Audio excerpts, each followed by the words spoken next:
নির্বিঘ্নে মিটল এসএসসির একাদশ দ্বাদশের শিক্ষক নিয়োগের পরীক্ষা। আজকে দ্বিতীয় দফার পরীক্ষা ছিল। এর আগে গত রবিবার ছিল নবম দশমের শিক্ষক নিয়োগের পরীক্ষা, আর আজ ছিল এসএসসির একাদশ দ্বাদশের শিক্ষক নিয়োগের পরীক্ষা। সেই পরীক্ষা নির্বিঘ্নেই সম্পন্ন হয়েছে। একাদশ দ্বাদশে শিক্ষকের শূন্যপদ হচ্ছে 12,514 এবং প্রায় 9 বছর পর শিক্ষক নিয়োগের পরীক্ষা হলো। বিশেষভাবে সক্ষমদের জন্য অতিরিক্ত 20 মিনিট সময় দেওয়া হয়েছিল। পরীক্ষার্থীদের দেওয়া হলো ওএমআর শিটের কার্বন কপি। ঠিক যেমন এর আগের প্রথম দফার পরীক্ষায় নবম দশমের নিয়োগের যে পরীক্ষা, সেই পরীক্ষাতে ওএমআর এর কার্বন কপি দেওয়া হয়েছিল, আজকেও দেওয়া হলো পরীক্ষার্থীদের ওএমআর শিটের কার্বন কপি।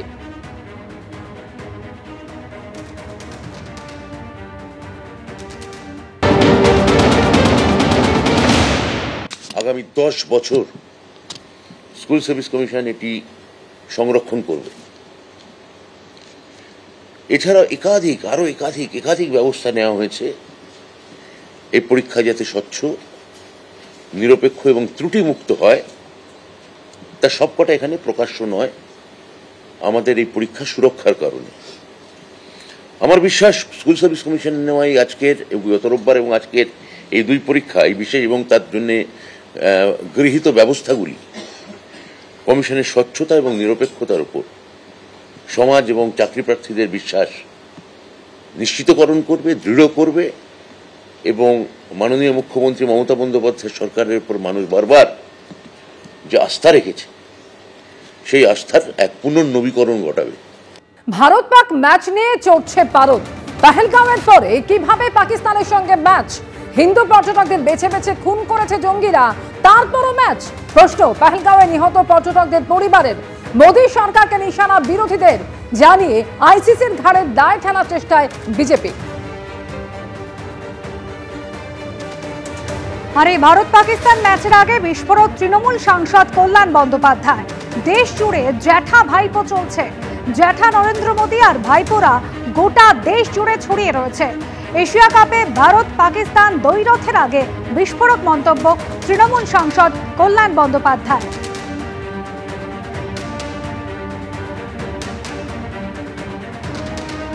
কল্যাণ বন্দ্যোপাধ্যায় ভারত পাক ম্যাচ নিয়ে বিস্ফোরক মন্তব্য করলেন। তিনি বলছেন, দেশ জুড়ে জ্যাঠা ভাইপো চলছে। জ্যাঠা যেখানে নরেন্দ্র মোদী আর ভাইপোরা গোটা দেশ জুড়ে ছড়িয়ে রয়েছে। এশিয়া কাপে ভারত পাকিস্তান ম্যাচ রয়েছে আজ, তার আগে এই বিস্ফোরক মন্তব্য কল্যাণ Bandyopadhyay. Who is the BCCI's president? Who is the BCCI president? Go and catch him. अभी तो देश में क्या चल रहा है भाई? जेठा एंड भाईपो चल रहा है ना? जेठा जी and Narendra Modi, all भाईपोस are strict in on India basis. Amit Shah's son, etc., everybody's son, Nitin Gadkari's son, all are set. Jetha at the helm of IPS, Narendra Modi. अभी तो जेठा भाईपो चल रहा है, जेठा भाईपो. देश पूरा खा लेता है जेठा भाईपो मिलके। এদিকে এশিয়া কাপে ভারত পাকিস্তান দ্বৈরথের 24 ঘন্টা আগে মহুয়া মৈত্র বিস্ফোরক পোস্ট করলেন। কেন্দ্র ও অমিত শাহ পুত্র আইসিসির চেয়ারম্যান জয় শাহকে নিশানা করে এই পোস্ট করেছেন তিনি। পাকিস্তানের রক্ত ও জল একসঙ্গে বইতে পারে না, কিন্তু রক্ত ক্রিকেট যে একসঙ্গে চলতে পারে তা স্পষ্ট। বিশেষত যখন অমিত শাহর প্রতিভাধর পুত্রের মোটা অঙ্কের মুনাফা তার উপর নির্ভর করে। আশা করি সেরা দল জিতবে, এমনই পোস্ট করলেন কৃষ্ণনগরের তৃণমূল সাংসদ।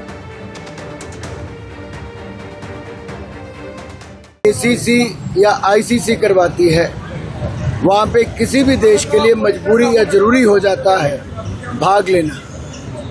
अगर वो नहीं लेंगे तो टूर्नामेंट से बाहर हो जाएंगे, उस मैच को छोड़ना पड़ेगा।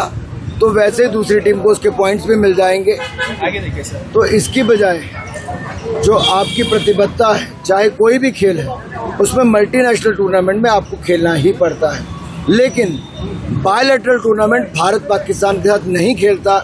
कई वर्षों से हमने ये निर्णय किया है कि भारत पाकिस्तान के साथ बायलैटरल नहीं खेलेगा जब तक पाकिस्तान भारत पर आतंकवादी हमले या कार्रवाई बंद नहीं करता है और जब तक पाकिस्तान आतंकवाद को खत्म नहीं करता।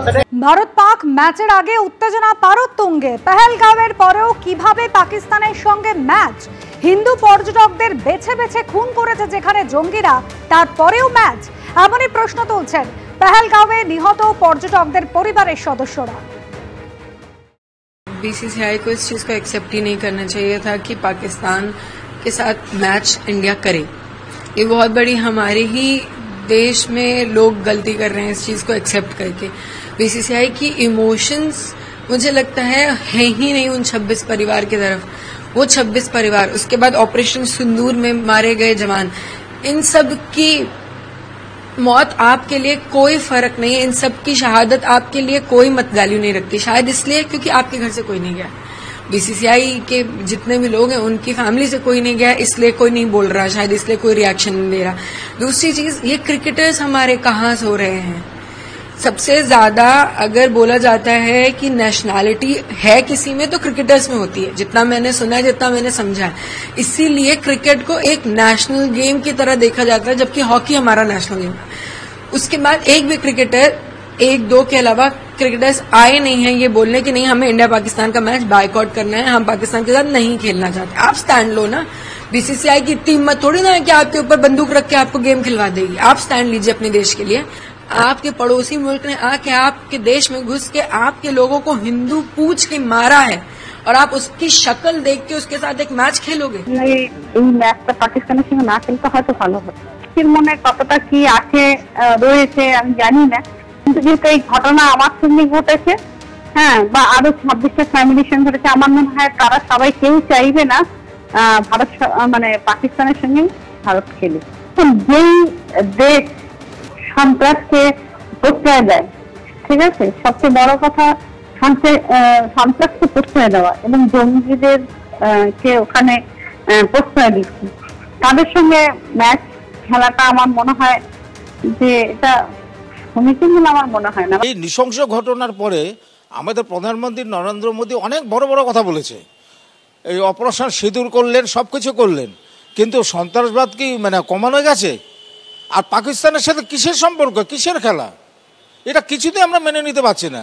আজকেই তো আমি দেখছি, ধরুন আজকে 6 মাস পার হয়ে গেছে, এই যে 26টা পরিবার, হ্যাঁ, তাদের ক্ষেত্রে কেন্দ্রীয় সরকার একটা পয়সা দিয়ে সাহায্য করেনি। নরেন্দ্র মোদী এখানে বলছেন খেলা আন্তর্জাতিক বিষয়, এটা কি ছেলে খেলা পেয়েছে নাকি মানুষের জীবন নিয়ে?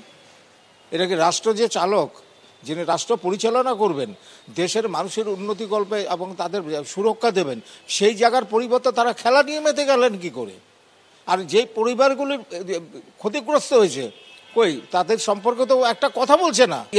এগুলো তো এশিয়া দেশের মধ্যেই পড়ে যাচ্ছে, তো এশিয়া কাপ কেন করবে? এটা প্রতিবাদ করা উচিত তো মানে নরেন্দ্র মোদীর। जब नो ट्रेड विद टेरर है, नो टॉक विद टेरर है, पानी के साथ खून की बात है, इंडस वाटर ट्रीटी की बात है, तो क्रिकेट मैच क्यों? तो मैं बस यही आप सबसे गुजारिश है, एक गुजारिश करूंगी, एक विनती करूंगी कि ये मैच को आप बॉयकॉट करिए। बीसीसीआई को वो मुंह तोड़ जवाब दीजिए कि बीसीसीआई की जो क्रिकेट टीम है उनकी पर्सनल क्रिकेट टीम नहीं है, इस देश की क्रिकेट टीम है।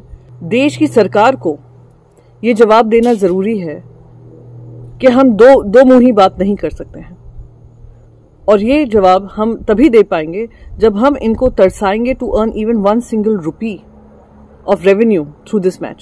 वो भतीजे का मामला है, जय शाह उनका भतीजा है, भतीजे ने कहा तो उसको थोड़े वो मना करेंगे, भतीजे के आदेश पे वो चल रहे हैं। ये जो परिवारवाद वहां चल रहा है भारतीय जनता पार्टी में, इसी वजह से पाकिस्तान के साथ खेला जा रहा है।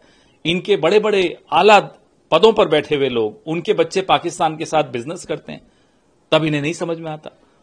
मैं और आप नहीं कर सकते, लेकिन जो इनके खास साथी हैं उनके बच्चे करेंगे। बिल्कुल है, बिल्कुल है।